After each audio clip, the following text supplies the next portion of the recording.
Iglesia, bendiciones, un abrazo para cada uno de ustedes. Estoy, como siempre, muy agradecido al Señor por la bendición, por la oportunidad que se me da de poder compartir la palabra del Señor. Pues bien, seguimos en nuestra serie que hemos denominado Principios de Restauración. Y hoy día vamos a hablar de un tema que nos compete de manera muy particular a todos aquellos que gustamos de trabajar, de servir en la iglesia, ¿sí? Pues bien, uno de los problemas de mayor impacto en la salud de las iglesias son justamente las relaciones que se dan al interior de ella. Dado que la iglesia está formada por personas, bueno, es normal, es absolutamente normal que las relaciones se tensionen dentro de ella y, por cierto, por diferentes situaciones, ¿sí? Bueno, muchas veces simplemente de índole doméstico. Ahora, no obstante, hay otro ámbito donde también se tensionan las relaciones y yo me refiero hoy día al ámbito ministerial, al ámbito del servicio propiamente tal. No siempre las personas que forman la iglesia estarán de acuerdo con respecto a las cuestiones que son propias del ministerio. Todos, se entiende, buscan hacer la voluntad de Dios. Pero esto no significa necesariamente que de manera automática vamos a estar de acuerdo en cómo hacerlo. ¿Sí?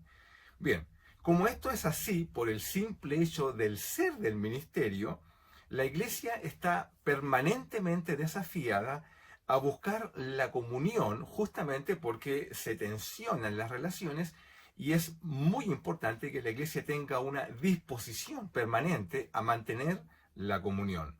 Esto implica doblegar voluntades, particularmente de aquellos que más les cuesta aceptar que su opinión no siempre es la mejor. Hoy veremos cómo un acto que tiene por objeto bendecir puede llegar a fracturar las relaciones, pero también vamos a ver lo importante que es restaurarnos para no perpetuar algo que al final nos hace daño a todo el conjunto como iglesia.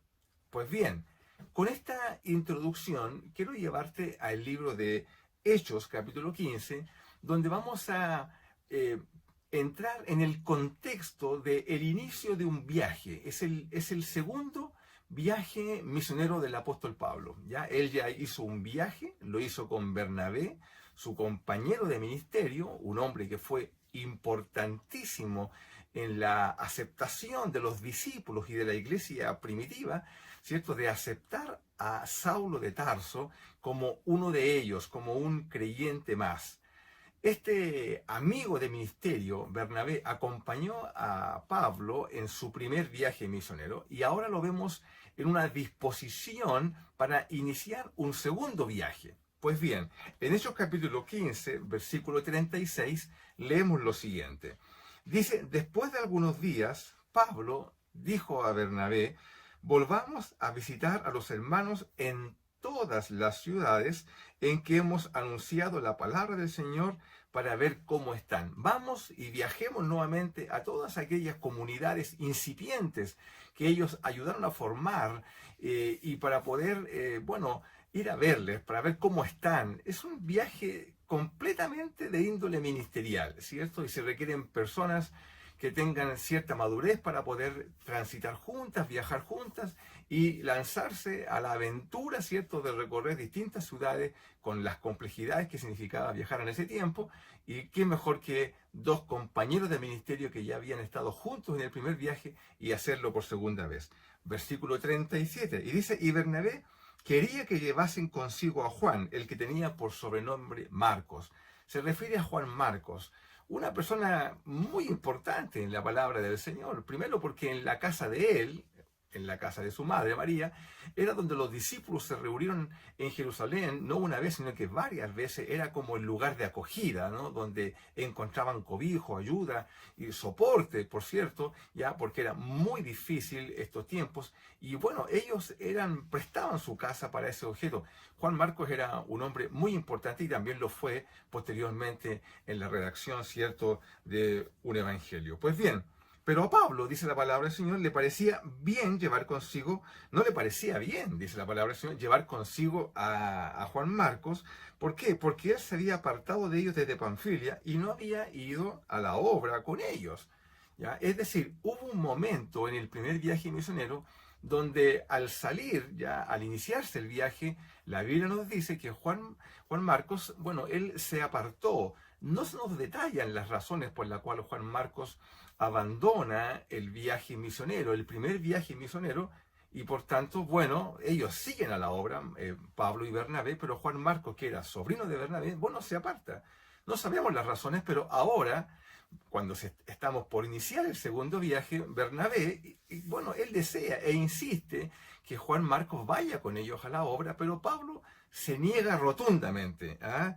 Porque Pablo, mira cómo es el versículo 38, dice, pero a Pablo no le parecía bien llevar consigo al que se había apartado, ¿cierto? Como acabo de señalar. Y hubo, la Biblia dice, tal desacuerdo en ellos, que se separaron el uno del otro.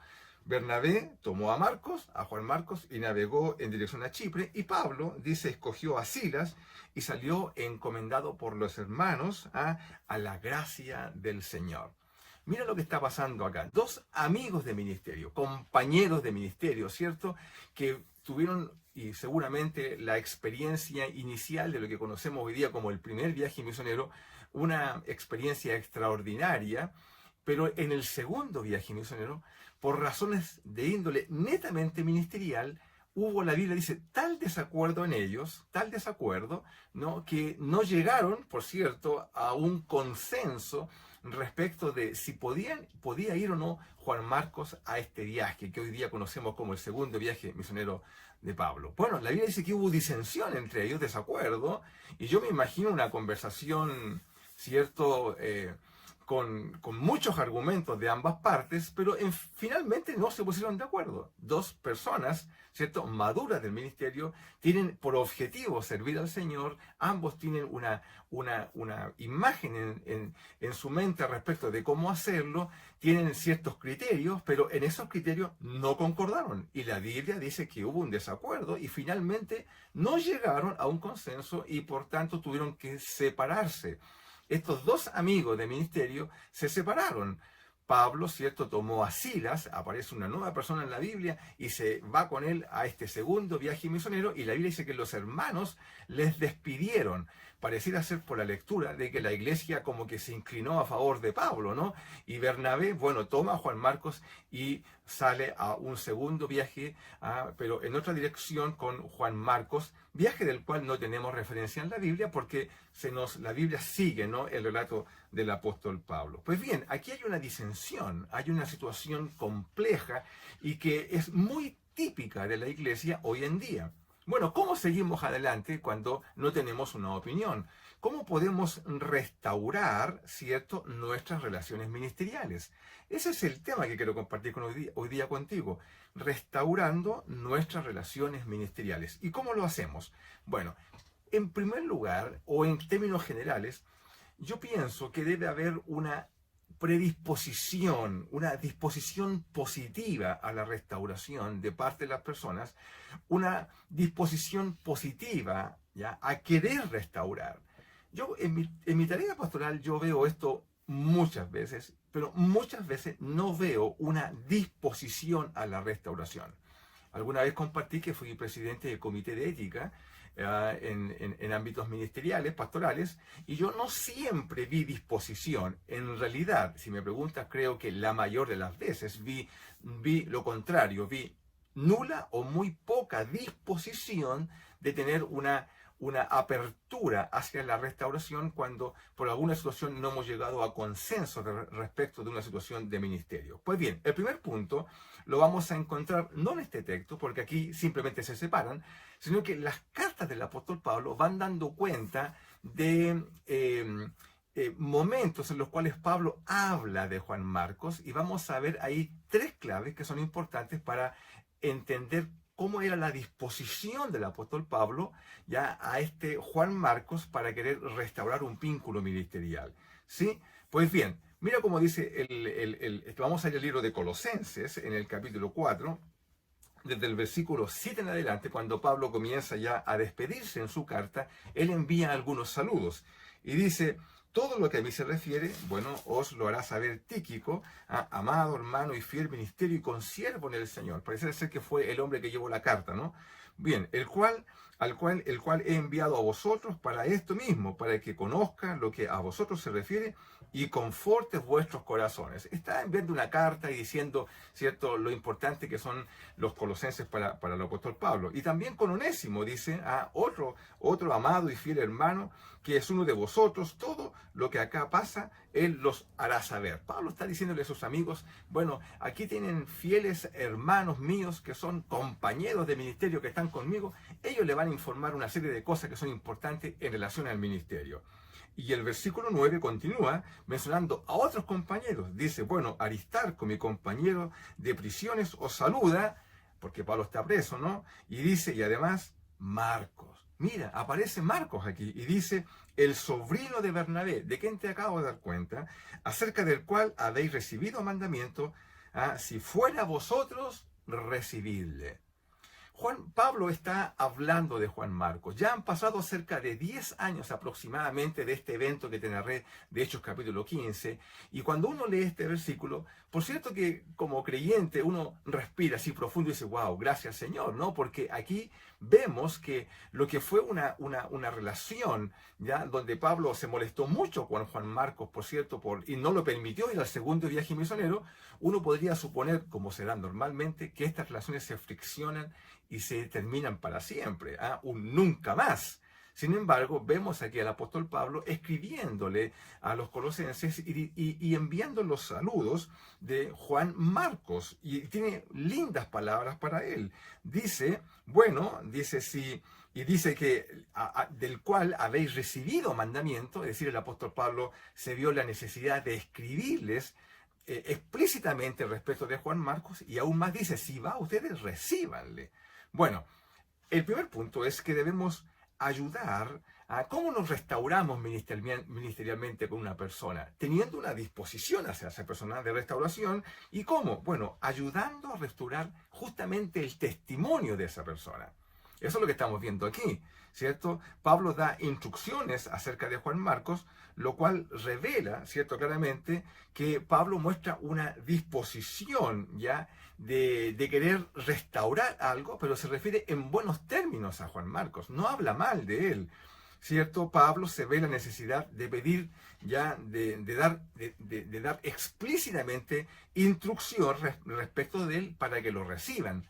Como señalé al comienzo, es posible que la iglesia, ¿cierto?, se inclinó a favor de Pablo, tomaron palco a favor de él. Esto pasa siempre en las iglesias, ¿no?, donde las personas a veces lamentablemente buscan dentro del mismo contexto de la congregación, buscan personas en las cuales asociarse respecto a una posición, ¿ya? Y Pablo les dice, bueno, yo le estoy dando instrucciones, le he dado instrucciones de él y quiero que le reciban.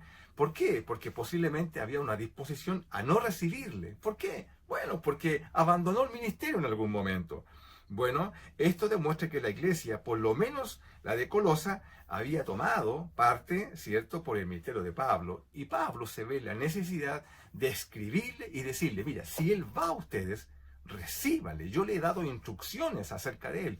¿Qué instrucciones? No lo sabemos, pero por el contexto, lo que vemos es que Pablo se refiere en buenos términos a él, y aquí hay un perdón implícito que está por detrás de esto, seguramente. Claro, si están juntos Pablo y Marcos aquí, seguramente, con toda seguridad, ¿no? Entre ellos hubo un acuerdo, y bueno, y Pablo se ve la necesidad, ¿cierto?, de escribir a favor de él. Mira qué lindo testimonio, yo lo encuentro precioso, y creo que esto nos enseña a ti y a mí como creyentes cómo debemos referirnos a aquellas personas que a lo mejor en alguna oportunidad, por distintas razones, porque todos tenemos razones, ¿no? Y son razones de ministerio, como señalé al comienzo.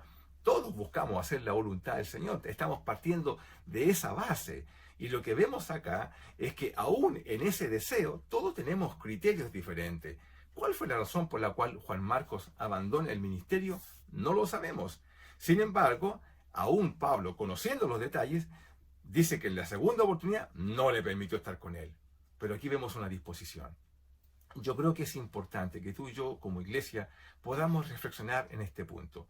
A veces pasan los años y nosotros nos seguimos refiriendo en duros términos a las personas que alguna vez nos dañaron o fracturaron nuestras relaciones o incluso fueron motivo de discordia incluso para el interior de la iglesia.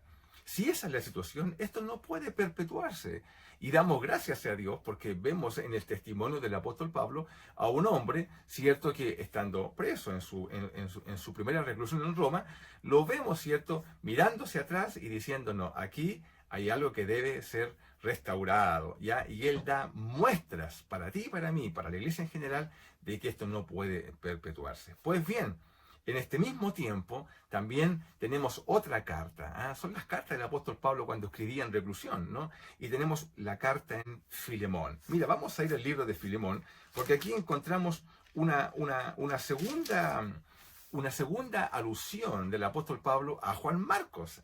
Y todo está dentro del contexto de este mismo tiempo. Es decir, unos 10 años luego de esta fractura, ¿no?, que se produjo ministerialmente. Vamos al libro de Filemón y como tiene solamente un capítulo, vamos al verso 23. Como es costumbre, Pablo escribe una carta y la está cerrando, ¿no? Está dando los saludos. Y mira cómo dice. Dice, te saludan Epafras, mi compañero de prisiones por Cristo Jesús. Otros compañeros de prisiones, ¿no? Y dice Marcos. Nuevamente Marcos. Dice Marcos, Aristarco, Demas y Lucas. Lucas, el escritor del libro de Lucas y Hechos. Y dice... Y no cierra ahí, sino que dice algo. Mire qué importantes las palabras en la Biblia. Nada está escrito de más, ¿cierto? Dice, mis colaboradores. El apóstol Pablo identifica en este texto a Marcos como un colaborador y lo pone en el mismo nivel que Lucas, por ejemplo, Aristarco y otros, Epafras, ya hombres que sin duda en el contexto de los viajes son de tremenda importancia, el mismo Lucas, ¿no? Sin embargo, mira cómo Pablo tiene una referencia que muestra una completa restauración de relaciones al referirse a Marcos como un colaborador. Por tanto, ¿cuál sería una segunda clave que podemos encontrar en este texto? Bueno, para restaurar nuestras relaciones ministeriales debemos recibir el apoyo de nuestros hermanos como muestra de restauración. Porque si Pablo menciona a Marcos como un colaborador, es porque en algún momento se produjo una conversación y Pablo tuvo que restaurar con él y aceptarlo nuevamente como un colaborador de ministerio. Como te dije hace un rato atrás, muchos de nosotros actuamos como un nunca más. O sea, si me la hizo, yo nunca más lo hago. Eso no da cuenta de un ámbito de restauración, ¿cierto? Sino que aún más de una tosudez interior, de no abrirse a la posibilidad de que esa persona efectivamente esté con un corazón dispuesto a pedir perdón, etcétera, y si lo hace, bueno, ¿quiénes somos nosotros para negarlos a la posibilidad nuevamente de unir esfuerzos por causa del Evangelio? Por cierto, ¿no? Pues bien, entonces Pablo envía saludos de Juan Marcos y lo identifica, como señalé, como su colaborador. Bueno, la carta de Pablo muestra que su corazón estaba sano.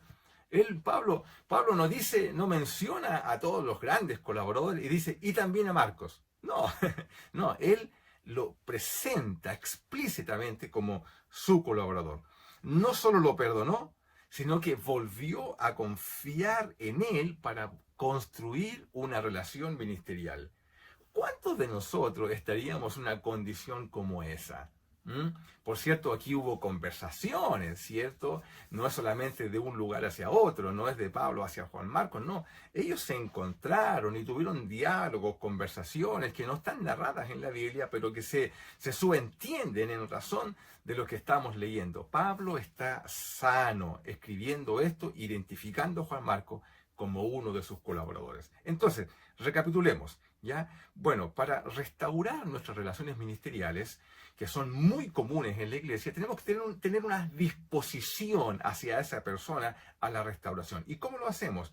Bueno, ayudando a restaurar el testimonio de esa persona. Porque si se vio afectada, bueno, Pablo dice, yo he dado instrucciones de él. Yo ayudo, yo soy colaborador, para ayudar a levantar nuevamente el testimonio que está dañado de mi hermano por alguna situación coyuntural que vivió en ese tiempo. Y lo segundo es recibir el apoyo de esa persona cuando quieren nuevamente asociarse conmigo en el ministerio. Y aquí vemos a Pablo y a Juan Marcos nuevamente colaborando, pero esta vez en condiciones muy distintas, ¿no? No con ese viaje inicial o ese posible viaje en ese segundo viaje, sino que lo vemos en una condición muy difícil donde el apóstol Pablo estaba recluido en Roma. Pues bien, pero hay un tercer punto, y este está ya no en este tiempo, sino que ya en un tiempo más avanzado de la vida de Pablo, ¿ya? Y lo encontramos en su segunda carta a Timoteo, que es la última carta de cual tenemos referencia de él, porque ya no está en esta cárcel como la que acabamos de leer en Colosenses o en Filemón, que era como una cárcel, como un arresto domiciliario, ¿no? Pero tenía muchas ventajas, como dice los últimos versículos del libro de Hechos, ¿ya? Sino que aquí lo encontramos en una situación muy distinta, esperando sentencia de muerte, ¿cierto?, en unos días más. Y eso ocurre en la carta de segunda de Timoteo. Y mira cómo dice el capítulo 4, ¿ya? Cuando Pablo ya escribe la carta, la está terminando, y comienza a dar ciertas instrucciones a Timoteo, ¿cierto?, que es quien recibe la carta. Le dice así, le dice, procura venir pronto a verme. Claro, Pablo está solo, y está bien solo, porque mira lo que dice, porque Demas me ha desamparado. El mismo que acabamos de leer, ¿cierto?, en Filemón, amando este mundo y se ha ido a Tesalónica, abandonó a Pablo. Crescente fue a Galacia y Tito, ¿cierto?, se fue a Dalmacia por temas de ministerio. Solo Lucas, dice la Biblia, está conmigo. Lucas, ¿ya? Toma, dice, a Marcos. Pablo le dice a Timoteo, tómate a Marcos, a Juan Marcos, ¿ya? Y tráele contigo, cuando me vengas a ver, tráelo contigo. ¿Por qué? Mira lo que dice, porque es útil, me es útil para el ministerio. Qué hermoso texto, hermano. Yo, de verdad que yo me imagino esto, yo lo transporto así como una película, ¿ya? Me imagino Pablo en ese lugar sucio, húmedo, una mazmorra, ¿cierto? No era la misma condición inicial que acabamos de leer, y Pablo está ya en sus últimos días, aún con sus pocas fuerzas, ya avanzado en edad para ese tiempo, ¿no? Sin embargo, todavía con el ímpetu de seguir adelante porque sabe que hay tareas todavía por realizar. Y se recuerda de algunas personas, y entre esas personas se acuerda de una persona que fue muy especial y que le es muy útil para el ministerio. Su nombre, Juan Marcos, el mismo que lo abandonó en el primer viaje misionero. ¿Ya? Pablo podría haber dicho así, mira, yo hago aquí una imaginación, ¿no? Dice, tráete, ¿cierto? Toma a Marcos y tráele contigo. Nada más, podría haber dicho eso, pero Pablo agrega algo, dice, tráelo contigo porque me es útil, ¿ya? Es decir, hay una palabra de bendición hacia Juan Marcos y Pablo se explicita claramente que está sano de esta relación, ¿ya? Porque podría haber dicho simplemente eso, tráete a Marcos. No, pero tráelo porque me es útil para el ministerio, ¿sí? Hechos 13:13, ya, ahora sí que lo voy a leer, es el texto donde dice que Marcos abandona a Pablo. Mira cómo dice, habiendo zarpado de Pafos en el primer viaje misionero, Pablo y sus compañeros arribaron a Perge de Panfilia, pero Juan, apartándose de ellos, volvió a Jerusalén. ¿Sí? Bueno, esto debe haber sido un impacto tremendo en la vida del apóstol Pablo. Que una persona te deje en pleno trabajo ministerial, que te abandone. Seguramente, yo estoy seguro, ¿no?, que cuando se planificaron para este primer viaje, tienen que haber tomado una serie de acuerdos y una serie de acciones de tipo netamente logísticas. ¿Ya? Piensa en ti mismo, si tú vas a hacer un viaje ministerial, un viaje misionero, tú piensas y por cierto haces una serie de planificaciones que son importantes en términos de los recursos necesarios, por dónde vamos a visitar, etcétera. Y cada persona que va en el grupo de avanzada, cada uno de ellos tiene responsabilidades, y no son solamente responsabilidades, podríamos llamarle ya como orar y acompañar, no, sino que también cuestiones netamente logísticas de servicio. Y que si alguien se baja, esto desequilibra, por supuesto, la balanza en términos de trabajo. Es decir, si había alguien en este contexto del segundo viaje cuando se arma, que era inútil, que no aportaba en términos de incorporarlo nuevamente, porque no sabíamos si planificando su recurso como recurso para el viaje, luego nos iba a abandonar, era Juan Marcos, era inútil desde el punto de vista de Pablo. Pero aquí Pablo lo menciona como útil. Me es útil para el ministerio. ¿Ah?